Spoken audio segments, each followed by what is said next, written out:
हरिओम। भक्ति की वाणी 1203 1203।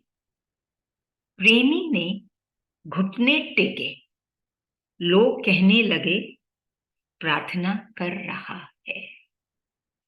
वह तो अहंकार से मुक्त हो रहा था। प्रेमी ने घुटने टेके, लोग कहने लगे प्रार्थना कर रहा है। वह तो अहंकार से मुक्त हो रहा। क्या कह रहे हैं गुरुदेव? एक इंग्लिश में हम कई बार सुनते हैं, नेवर जज a book by its cover, कि वो कवर होता है वो पुस्तक का या वो किताब का, उससे हम जज नहीं कर पाते हैं कि उसके अंदर क्या है, क्या लिखा है और कितना वैल्यूबल है या नहीं है। ऐसे ही सदगुरु समझा रहे हमको गुरुदेव कि प्रेमी ने घुटने टेके, कि एक जो भक्त है, प्रेमी भी हम कहते हैं क्योंकि वो ईश्वर से प्रेम करता है। ईश्वर उसके हृदय में एक खास जगह, स्थान बनाए बसता है। ईश्वर उसके हृदय में। प्रेमी प्रेमी ने घुटने टेके, कि जब वो घुटनों पे आता है, प्रार्थना करता है, लोग यही कहते हैं कि प्रार्थना कर रहा। जब वो घुटने टेकता है तो यही लगता है कि वो प्रार्थना कर रहा, भक्त है और प्रार्थना कर रहा है। ईश्वर के आगे घुटने टेक कर प्रार्थना करें। लेकिन गुरुदेव क्या कह रहे हैं, वास्तव में क्या हो रहा है? वास्तव में बाहर से तो लग रहा है वो प्रार्थना कर रहा है, लेकिन सूक्ष्म में, उसके भीतर में, उसके अंतर में क्या हो रहा है? वो अहंकार से मुक्त हो रहा है। ये अहंकार हम जितना भी समझे कि हमको एक नाम सम्मान दे सकता है, ये जिससे हम अहंकारी बन जाते हैं, लेकिन वहीं पर हम बहुत कष्ट पाते हैं, टूट जाते हैं। जैसे वो सख्त डाली, तेज हवा चलती है या तूफान में वो टूट जाती है, लेकिन जो नम्र है वो टूटती नहीं। ऐसा है ये अहंकार। अहंकार से रहित होने से ही वो भक्त हो सकता है। जब वो अपने बारे में, खुद ही के बारे में सोचना छोड़ दे, प्रशंसा नहीं चाहे, तभी वो खुदा को पूज सकता है, खुदा को अनुभव कर सकता है। तभी वो खुदा के आगे घुटने भी टेक सकता है, ईश्वर के आगे। तो यही बात गुरुदेव कह रहे हैं कि लोगों को तो लगता है कि वो प्रार्थना कर रहा है, वो तो बहुत अच्छी बात है, लेकिन उससे भी अच्छी बात क्या है कि भीतर से भी वो अहंकार शून्य हो रहा है और वो अपने इष्ट से जुड़ रहा है। और उसका मैं, कि मैं कर रहा हूं, मैं हूं, मेरा ये है, मेरे पास ये है, इतना कुछ है, उससे वो हट रहा है, मुक्त हो रहा है, अहंकार से मुक्त हो रहा है। तभी वो आनंद पाएगा, जीवन में मजा पाएगा।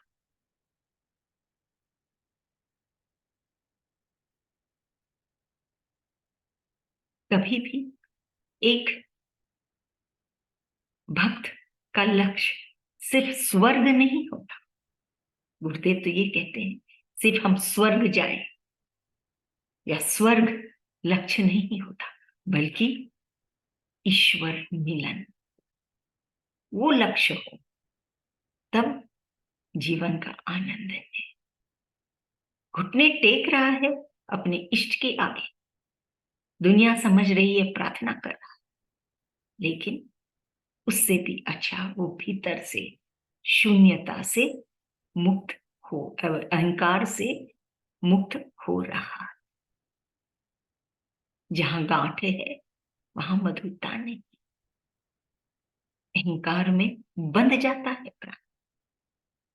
ये नहीं दिखाना पड़ता, उसको प्रूव करना पड़ता है, प्रमाण देना पड़ता है, बंध जाता है। जहां गांठ होता है वहां मधुरता नहीं है। ये हम देखते हैं गन्ने के गाछ में, जहां जहां वो गांठ होती है वहां मधुरता नहीं है, और उसके बीच में वो मीठा मधुर वो गन्ना।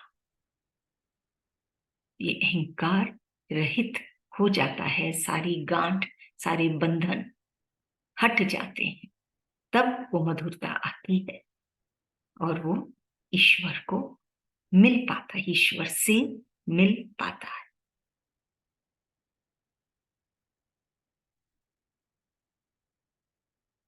अगली बात 1204। तू भक्त है भक्तों का, लोग तुझे भगवान कहते हैं। आश्चर्य क्यों? पिता को देखो, माता को देखो, सखा को देखो, स्वयं समझ जाओ।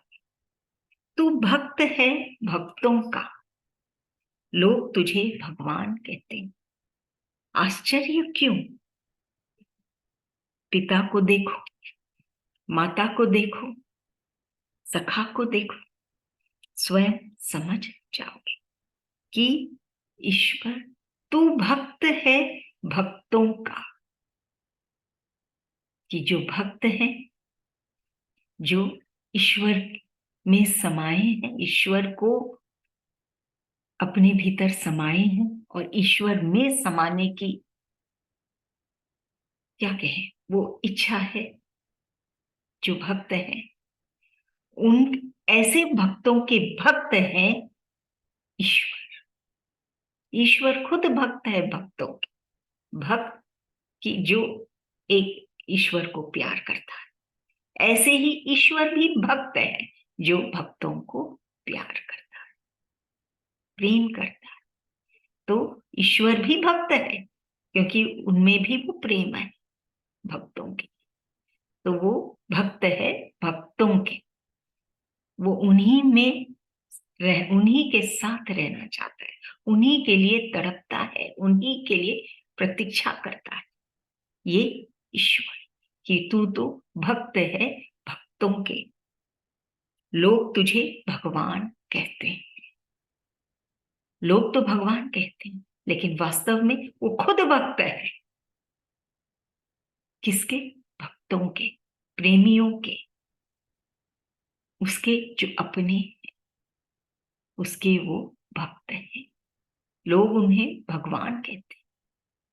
कि इससे समझ में आ रहा है कि भक्त और भगवान,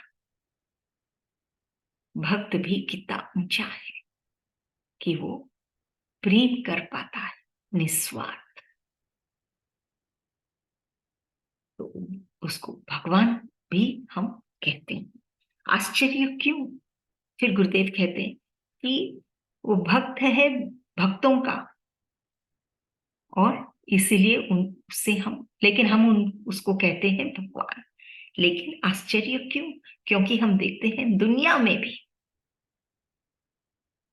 ये तो सूक्ष्म की बात है, क्योंकि ईश्वर दिखते नहीं है, दिखते नहीं, उनका प्रेम है भक्तों के लिए। फिर भी हम उनको, जो भक्त है वो ये भाव की आंखों से उनको देखता है और उन्हें भगवान कहते हैं। लेकिन ये स्थूल दुनिया में भी हम देखते हैं, गुरुदेव कह रहे हैं आश्चर्य क्यों? माता को, पिता को देखो, वो भी इस प्रेम से ओतप्रोत है। भक्त कौन? प्रेम से जो भीगा है, चाहे वो भक्त है, चाहे वो ईश्वर ही क्यों ना हो। पिता को भी देखो, माता को देखो, कुछ भी हो जाए, वो प्रेम से भरी है अपने संतान के लिए, अंश के लिए। और वैसे ही संतान, सखा को देखो, गुरुदेव जो वर्ड यूज किए हैं सखा, तुरंत हमारे जहन में कृष्ण सुदामा की, वास्तव में जो सखा है कृष्ण, ऐसा एक दोस्त जो खास है, विशेष है, सखा है। उधर भी हम देखते हैं कि वो भी प्रेम से ओतप्रोत है, वो भी भक्त है। तो सखा को देखो, स्वयं समझ जाओगे कि हम देखते हैं कि जो प्रेम ईश्वर करते हैं भक्तों के लिए, कि वो भक्ति बन जाते हैं भक्तों के, ऐसे हम देखते हैं दुनिया में भी माता है, पिता है, सखा है, सब वैसे ही प्रेम से ओतप्रोत है। कि जो हम कह देते हैं, जो कहा जाए वो शब्द, और जो नहीं कहा जाए वो है अनुभव। जो शब्दों में हम नहीं जिसको पिरो सकते हैं, वो है हमारा अनुभव। ऐसे अनुभव हम एक प्रेमी के संपर्क, चाहे माता हो, पिता हो, सखा हो, या फिर ईश्वर ही क्यों ना हो, ये सब में ये प्रेम ही है जो हम शब्दों से नहीं बोल सकते, नहीं समझा सकते, सिर्फ अनुभव कर सकते। अगली वाणी 1205, 1205। अरे बांसुरी, तैने हृदय की भी सुनी, या होठों को की शोभा ही बढ़ाती रही। बजना ही मधुरता का कारण नहीं, प्रेम से बजे, प्रेम में बजे, प्रेमी के लिए बजे, तब आते हैं अद्भुत मजे।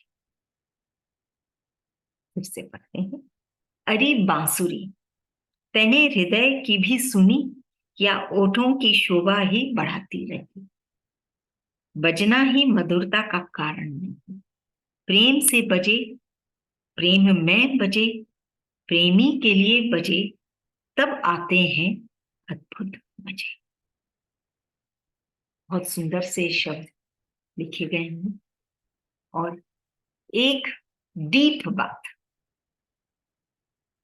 गहरी बात गुरुदेव हमारे आगे रख रहे हैं कि अरे बांसुरी, बांसुरी से पूछ रहे हैं कि तू ऐसे ही होठों की शोभा बढ़ाती हो, या हृदय से भी कुछ बोलती हो। हृदय की भी सुनी, हृदय की बात को सुन के फिर बजी, या सिर्फ होठों की शोभा बढ़ाई। क्या कहने चाह रहे, क्या कहना चाह रहे गुरुदेव? कि हम सिर्फ बोले, बात करें, ईश्वर की खाली बातें करें, उसमें वो मजा नहीं जब तक वो हृदय से स्पर्श हो ईश्वर का अनुभव, और फिर हम कुछ कहें, वो बात ही कुछ और है।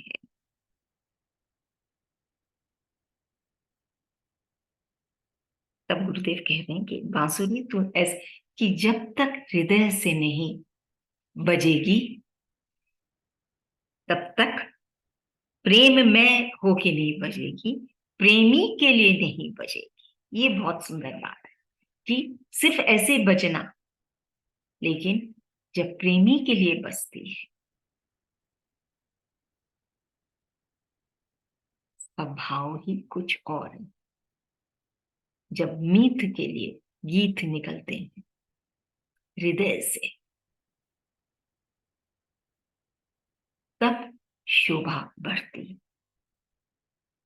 प्रेम से बजे, सिर्फ बजना नहीं है, क्योंकि बज सकता है वो,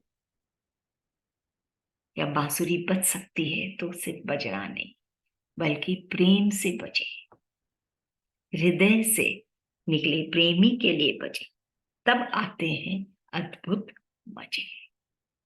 लेकिन इस बांसुरी को कौन बजाता है? वो जो बजाता है, हम कह सकते हैं ये उसकी ख्याति है कि ये बांसुरी से ये मधुर स्वर वो निकाल सकता है। लेकिन सच्ची बात तो ये है कि वो हृदय से जो वो बजा रहा है प्रेमी के लिए, तब जाके उस बांसुरी से ये मधुर स्वर उत्पन्न होते। हल्का सा फर्क है, एक है बजना, हाँ ये जरूरी है कि कोई उसे बजाए। टू, कोई जब बजाता है तो वो हृदय से बजाए, प्रेम से बजाए, प्रेमी के लिए बजाए, तब आते हैं अद्भुत, हम सोच भी नहीं सकते इतने, इतना आनंद बजाने वाले को, बांसुरी की शोभा, और जिसके लिए वो बजा रहा है वो प्रेमी, सबको आनंद ही आनंद, सब पाते। ये है वास्तव में बांसुरी बजाना, सिर्फ होठों की शोभा नहीं, बल्कि वो प्रेम से बजे, जो बजाता है उसको प्रेम से बजाए, उसके हृदय को हृदय से बजाए, स्वतः ही उस बांसुरी से मधुर स्वर निकलेंगे। एक ऐसी स्थिति हम इसको सोच सकते हैं कि जब वो कृष्ण जब बजाते होंगे तो क्या वातावरण कैसा रहा होगा, क्या उनके भीतर का भाव, राधा के भाव, बांसुरी के भाव, हर चीज में कितना अद्भुत, जैसे गुरुदेव कह रहे हैं, मजे, कितना आनंद आता होगा।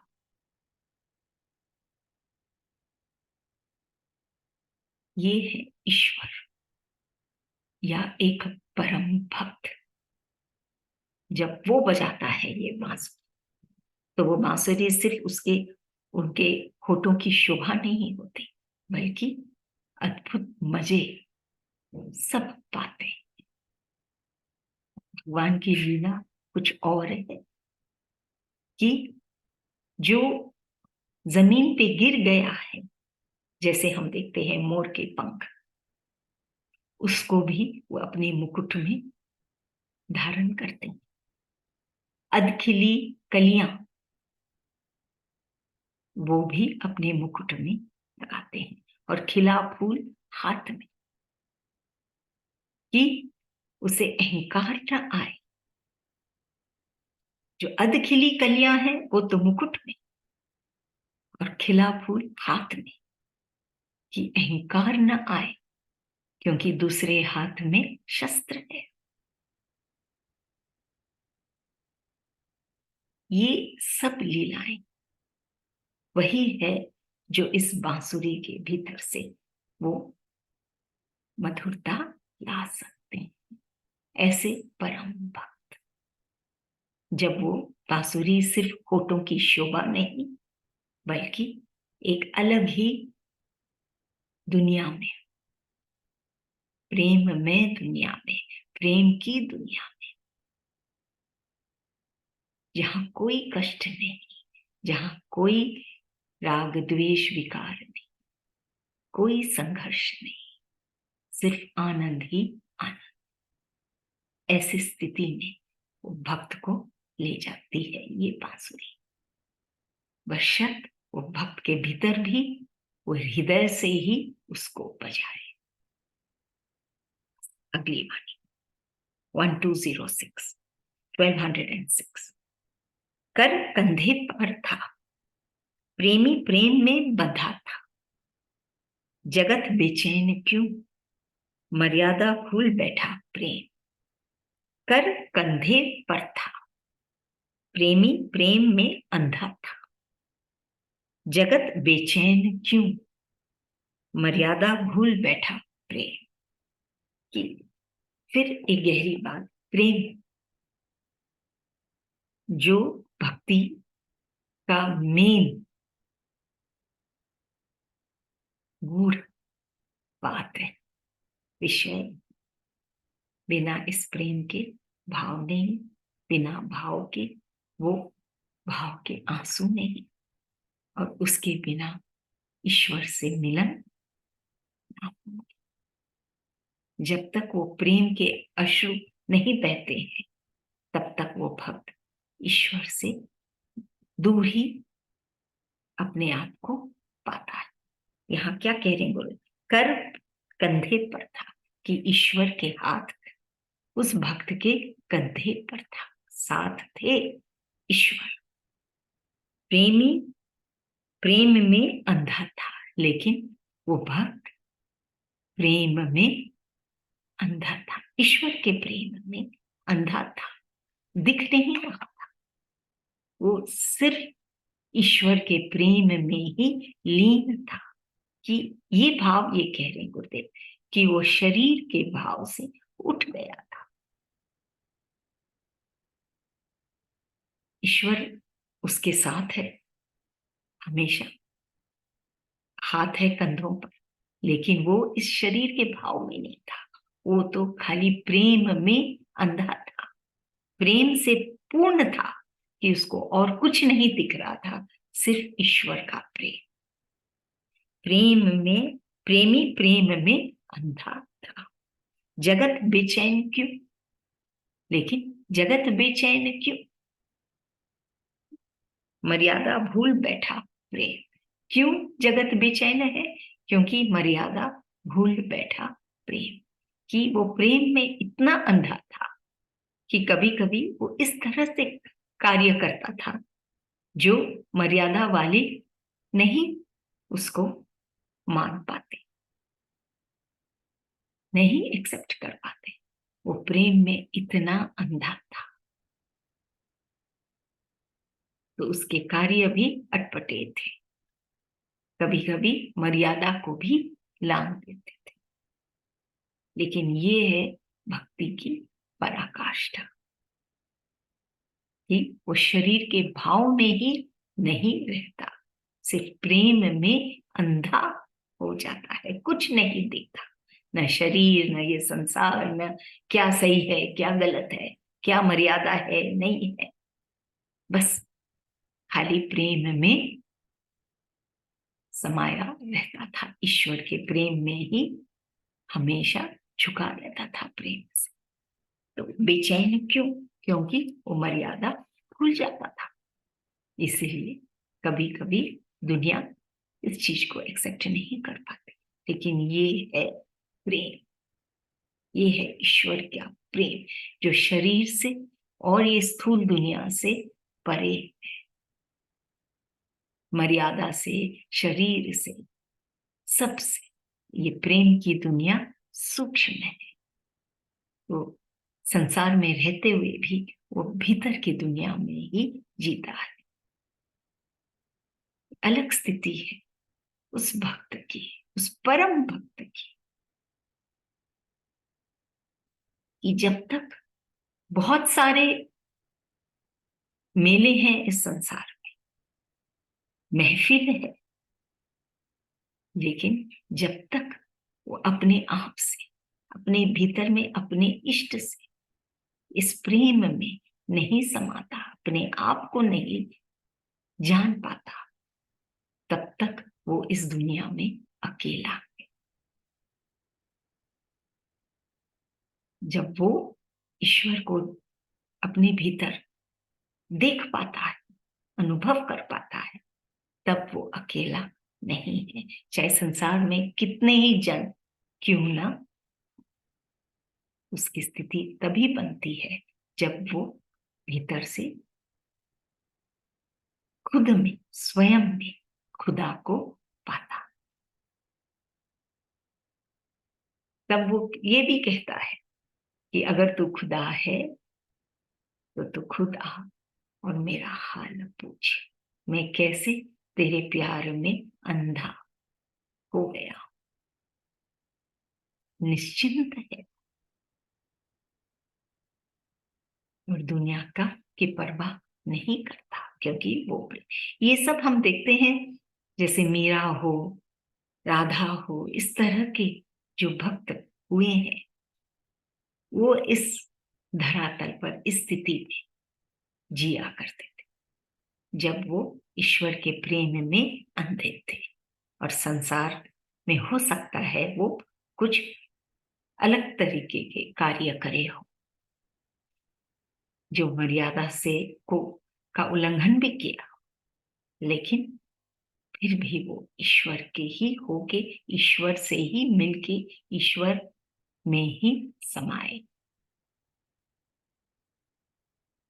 अगली वाणी 120 से, यह मिलन प्रेम वासना का नहीं, आत्मा परमात्मा का था।